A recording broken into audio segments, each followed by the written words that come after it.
ఓం నమ శివాయ, శ్రీమాత్రే నమ. మిత్రులకి, శ్రేయోభిలాషులకి, అలాగే నన్ను ఇంతగా ఆదరిస్తున్న యూట్యూబ్ ప్రేక్షకులందరికీ కూడా పేరు పేరు ధన్యవాదాలు. మిత్రులారా, ఈరోజు మనం ఒక అద్భుతమైన ఉపాయాన్ని తెలుసుకుందాం. చాలామంది మిత్రులు మెయిల్స్లోనూ కామెంట్స్లోనూ శ్రీనివాస్ గారు మీరు చాలా ఉపాయాలు చెప్తున్నారు, కానీ మేము ఉపాయాలను ఆచరించడానికి కూడా మాకు అంత టైం ఉండడం లేదు, ఏదో ఒక ఉపాయం చేసుకుంటే మాకు ధనవర్షం, లక్ష్మీ ప్రాప్తి కలగాలి అంటే మేము కంపల్సరిగా మాకు ధన సంపాదన పెరగాలి, ధనప్రాప్తి కలగాలని అడగడం జరిగింది. వారందరి కోసం మన పూర్వీకులు మనకి చాలా అద్భుతమైన ఉపాయాలు చేయడం జరిగింది. ఏ విధమైన పరిహారాలు, ఏ విధమైన పూజలు చేస్తే ఫలితాలు వస్తాయో కూడా మన పూర్వీకులు చెప్పారు. అందులోంచి ఈరోజు మనం లక్ష్మీదేవి మనకి లక్ష్మీ ప్రాప్తి కలిగించడానికి, మన మీద ధనవర్షం కురిపించడానికి ఒక రోజున పూజ చేసుకుంటే అద్భుతమైన ఫలితం వస్తుంది. ఆ పూజ ఎలా చేయాలి, ఏ విధంగా చేయాలి మీకు తెలియజేస్తాను. చెప్పిన విధంగా చేసుకోండి, సబ్స్టిట్యూట్ మాత్రం ఆలోచించమాకండి, ఎందుకంటే ఆ విధంగా చేస్తేనే ఫలితాలనే వస్తాయి. ఈ పూజ ఎలా చేయాలి, ఏ విధంగా చేయాలో తెలియజేస్తాను. అలాగే మిత్రులారా, మీకు ఈ వీడియో నచ్చినట్లే లైక్ చేయండి, నా ఛానల్ సబ్స్క్రైబ్ చేసుకోండి, గంట సింబల్ని యాక్టివేట్ చేసుకోండి, 10 మంది మిత్రులకు షేర్ చేయండి. సహజంగా మనందరం కూడా అమావాస్య అంటే భయపడుతుంటాం. ఈ పూజని అమావాస్య రోజు చేయాలి. అమావాస్య రోజున లక్ష్మీదేవి పూజ చేసేవారికి లక్ష్మీ ప్రాప్తి కలుగుతుంది. అలాగే మనం ధనాన్ని ఏదైతే ఆశిస్తామో, ధనమనంగానే ఓన్లీ డబ్బు మాత్రమే కాదు, అష్టైశ్వర్యాలుగా మనం చూస్తుంటాం. 8 రకాల ఐశ్వర్యాలు, భోగభాగ్యాలు కలగాలంటే అమావాస్య రోజున లక్ష్మీమాతకి పూజ చేయాలి. రకరకాల విధానాలు ఉన్నాయి, రకరకాల పద్ధతులు ఉన్నాయి. మనం అనేక రకాలైన విధానాలు చెప్పుకుంటున్నాం. ఇది ప్రతి నెలలో వచ్చే అమావాస్య రోజున ఈ పూజ చేసుకోవాలి. ఇప్పుడు మనకి రాబోయే 22వ తారీఖు కూడా అమావాస్య ఉంది. అలాగే ప్రతి నెల అమావాస్యకి మేము ప్రతిరోజు చేసుకోలేమండి, వారానికి ఒకసారి పూజ చేసుకుంటామండి అనేవారు ఎవరైనా సరే లక్ష్మీమాతకి ఈ విధానంగా పూజ చేస్తే ఖచ్చితంగా ధనవర్షం కురుస్తుంది. ధన సమస్యల నుంచి బయటపడతారు. అమావాస్య ఇది ఎప్పుడు చేయాలి, ఎలా చేయాలి చెప్తాను. అమావాస్య రోజు సాయంత్రం 7:30 నుంచి 9 గంటల మధ్య ప్రాంతంలో ఈ పూజ చేసుకోవాలి. బాగా గుర్తుంచుకోండి, ఒక అరగంట అటు అవ్వచ్చండి, అరగంట ఇటు అవ్వచ్చండి, అంటే ఫలితాలు కూడా అటుగానే ఇటుగానే ఉంటాయి. 7:30 నుంచి అంటే 7:30 నుంచి 9 గంటల మధ్య ప్రాంతంలో చేసుకోవాలి. మీ ఇంట్లో, మీ పూజా మందిరంలో ఎక్కడైనా సరే ఇలా లక్ష్మీ కుబేరుడు ఉన్న పటమైనా పర్వాలేదు, ఒక లక్ష్మీదేవి ఉన్న పర్వాలేదు, ఒక పటం తీసుకోండి. తర్వాత ఇలాంటి ఒక ఎర్రటి క్లాత్ చిన్నదైనా సరే ఒక జాకెట్ ముక్క కొనుక్కొచ్చుకోండి, దాన్ని చిన్న మొక్క చేసుకోండి. ఇది ఎన్నిసార్లు అయినా వాడుకోవచ్చు, ఇంత మొక్కని పర్వాలేదు. ఇప్పుడు ఇది ఉందనుకోండి, $1 ఉంది, చిన్న మొక్కని పెట్టుకోవాలి. ఎర్రటి క్లాత్ మీద అమ్మవారిని పెట్టుకోవాలి. తర్వాత మీరు చక్కగా అమ్మవారికి గంధంతో బొట్టు పెట్టాలి. అక్షతలు కూడా తయారు చేసుకోండి, పసుపుతో అక్షతలు తయారు చేసుకోండి. మీరు చక్కగా ఇలాంటి మట్టి ప్రమిదలు కానీ, వెండి ప్రమిదలు కానీ, ఇనుపవి కాకుండా ప్రమిదలు ఏదైనా ఉంటే, వెండి ప్రమిది కానీ, మట్టి ప్రమిది కానీ. మా దగ్గర ఓన్లీ స్టీల్వే ఉన్నాయండి, స్టీల్ ప్రమిది వాడమాకండి, మట్టి ప్రమిది వాడండి. చక్కగా 2 ప్రమిదలు తీసుకోండి. ఇలా తీసుకొని మీ ఇంటిలో ఎక్కడైనా సరే, ఒకవేళ పూజా మందిరం మీకు తూర్పు గదిలో ఉంటే పర్వాలేదు, లేదు మాకు పడమరలో ఉందండి, మాకు ఉత్తరంలో ఉందండి, ఎక్కడ ఉన్నా సరే మీరు ఈ పటాన్ని ఈశాన్యం వైపు, అంటే తూర్పు దిక్కుకి ఉత్తర దిక్కుకి మధ్య కార్నర్లో ఉండేదాన్ని ఈశాన్యం అంటారు. ఈశాన్యం వైపు ఈ పటాన్ని ఇలా పెట్టండి. పెట్టి ఏం చేస్తారంటే ఈ ప్రమిదల్ని ఇలా ఎదురుగా పెట్టి చక్కగా మీరు ఒత్తులు తీసుకోండి. మనకి మార్కెట్లో ఒత్తులు దొరుకుతుంటాయి, మనం కూడా చేసుకోవచ్చు. తెల్లటి ఒత్తులు దొరుకుతున్నాయి కదా. మీకు నేను ఎందుకు చూపిస్తున్నానంటే ఎర్రటి ఒత్తులు కూడా దొరుకుతాయి.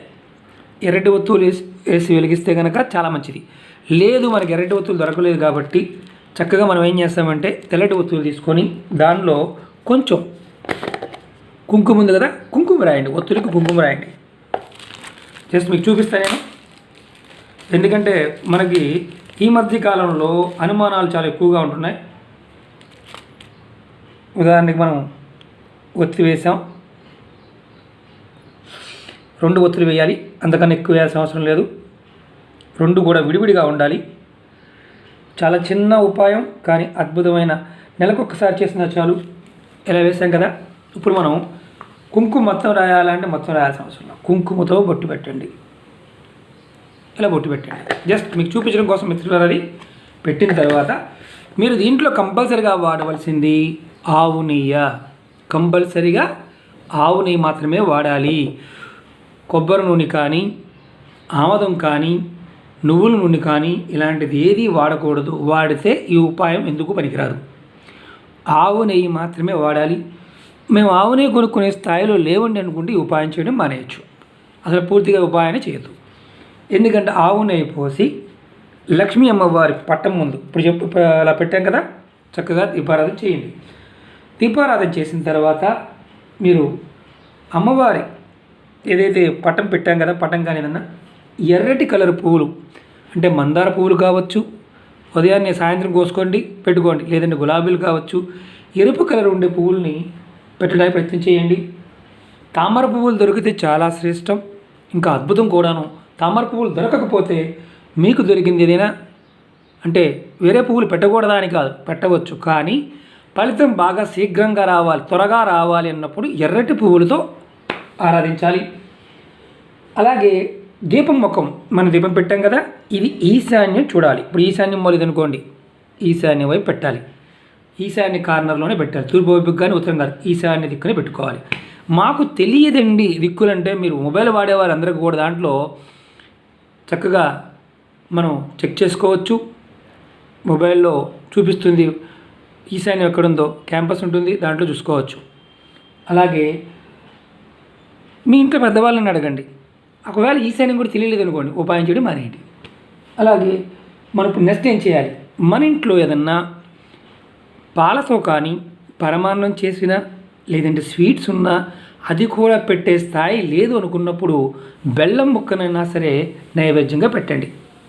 ఇది 7:30 నుంచి 9:30 ప్రాంతంలో చేయాలి. 9కి ముందే, ఇంకా అరగంట కూడా ఒక 9కి ముందే చేయండి, చాలా మంచిది. ఇంకా అరగంట అంటే నైవేద్యం పెట్టే కార్యక్రమం ఉన్న కూడా కొంచెం లేట్ అవ్వచ్చు, కానీ 9 లోపే పూర్తి చేసుకోవాలి. తర్వాత మీరు చేయాల్సింది ఏంటంటే అమ్మవారికి సాంబ్రాణి ధూపం చూపించండి. కంపల్సరిగా సాంబ్రాణి ధూపం చూపించండి. మీకు చదవటం వస్తే లక్ష్మీ అష్టోత్తరం కానీ శ్రీ సూక్తం కానీ చదవండి. మగవారైనా ఆడవారైనా చేసుకోవచ్చు. ఒకవేళ మాకు చదవడం రాదండి అంటే మొబైల్ యాప్స్ ఉంటాయి, వినండి, ఆన్ చేసుకొని వినండి. ఇది చేస్తున్నంతసేపు ఎవరితో మాట్లాడటం కానీ లేకపోతే ఇంట్లో వాళ్ళ మీద చిరబురులాడటం కానీ చేస్తే ఈ పూజకి ఎలాంటి ఫలితం ఉండదు. అలాగే ఈ ఉపాయం ఇంట్లో ఎవరైనా ఆడవారు నెలసరి టైం ఉన్నప్పుడు, ఎవరైనా మరణించి అంటే పెద్ద కర్మ కూడా పూర్తి కానప్పుడు అసలు ఈ ఉపాయం చేయకూడదు. నెలసరి టైం ఎవరికున్నా సరే ఆ ఇంట్లో ఈ ఉపాయం చేయకూడదు అమావాస్య టైంకి. లేదంటే మగవారైనా ఆడవారైనా ఎవరైనా చేయవచ్చు. ఈ ఉపాయం ప్రతి శనివారం, మామూలుగా మనం ఏంటంటే కొంతమంది శుక్రవారం పూజలు చేస్తుంటాం, శనివారం పూజలు చేస్తుంటాము. అలాంటప్పుడు మనం ఈ విధంగానే లక్ష్మీదేవికి వెంకటస్వామికి దీపం పెట్టి పూజ చేస్తుంటాం. అలా మనం చేసినప్పుడు ఉపవాసం ఉంటాం. అమావాస్య రోజున ఉపవాసం ఉండి ఎవరైనా సరే ఈ ఉపాయాన్ని చేస్తే వారికి అతి శీఘ్రంగా అంటే తొందరగా ఆర్థిక స్థితి మంచి మార్పు వస్తుందని చెప్తున్నారు. అంటే మనం శుక్రవారం ఉపవాసం, శనివారం ఉపవాసం చేస్తుంటాం కదా, అలాగే అమావాస్య తిథి నాడు మాత్రం అమావాస్య రోజున లక్ష్మీ అమ్మవారి అంటే వీళ్ళు ముందే అనుకొని ఒక పొద్దునండి పూర్తిగా అవసరం లేదు, పగలంతా ఉపవాసం ఉండి అమ్మవారి పూజ చేసుకొని తర్వాత భోజనం చేయవచ్చు. పగల భోజనం చేసి మాత్రం చేయకూడదు. ఈ విధంగా చేసిన త్వరగా మీ ఆర్థిక స్థితి మారుతుంది. అలాగే ఈ పూజ చేయటం వల్ల మన ఇంట్లో కంపల్సరీగా ధన సంపద పెరుగుతుంది. చాలా సింపుల్, నెలకొకసారి కదా, మాట్లాడకుండా చేసుకోవాలి. కంపల్సరీగా అష్టోత్తరం కానీ శ్రీ సూక్తం కానీ చదువుకోవాలి. మాకు ఇది లేదు, మేము ఏమీ చెయ్యలేము అనుకుంటే లక్ష్మీదేవిని 108 సార్లు నా మనసులో ఓం శ్రీ మహాలక్ష్మీ నమః అని మనసులో అనుకోండి. ఓం శ్రీ మహాలక్ష్మియే నమః అని 108 సార్లు అనుకోండి. ఇంకేం చేయలేము అనుకునేవారు. ఎందుకంటే మన ఇంటి నుండి ఇది కంపల్సరీగా ఏంటంటే ఈ ఉపాయం చేస్తే అమావాస్య తిథిలో చేస్తే మన ఇంట్లో ధన సంపాదన పెరుగుతుంది. మన ఇంట్లో దరిద్ర దేవత కనుక ఉంటే బయటికి వెళ్ళిపోతుంది. లక్ష్మీదేవి ప్రసన్నమవుతుంది. మనకి 4 వైపుల నుండి కూడా ధనం రావడం మొదలవుతుంది. ఇమ్మీడియట్గా చేస్తే గంటలో వచ్చేస్తా అంటే రాదు. నమ్మకంగా మనస్ఫూర్తిగా చేయండి, ఖచ్చితంగా ఫలితం వస్తుంది. ఆవు నేతితోని దీపం పెట్టాలి మిత్రులారా, లేకపోతే ఎలాంటి ఉపయోగము ఉండదు. రెండోది, చాలామంది మిత్రులు అంటుంటారు, సబ్స్టిట్యూట్ అడుగుతుంటారు, అలా చేయొచ్చు అలా చేయొచ్చు అని. వీడియోలో చెప్పిన విధంగా మాత్రమే చేయండి. తంత్రంలో ఎప్పుడూ కూడా ఏంటంటే సబ్స్టిట్యూట్స్ ఉండవు. ఉపాయానికి మారుతూ ఉంటాయి. ఆ పదార్థం యొక్క స్థితిని ఆ టైం బట్టి మార్చుకోవాలి కానీ ఎప్పుడు పడితే అప్పుడు మార్చుకోవడానికి అవకాశం ఉండదు. అలాగే మీకు ఈ వీడియో నచ్చినట్టు లైక్ చేయండి, నా ఛానల్ సబ్స్క్రైబ్ చేసుకోండి, గంట సింబల్ని యాక్టివేట్ చేసుకోండి, 10 మంది మిత్రులకు షేర్ చేయండి. ఓం నమః శివాయ, శ్రీమాత్రే నమః.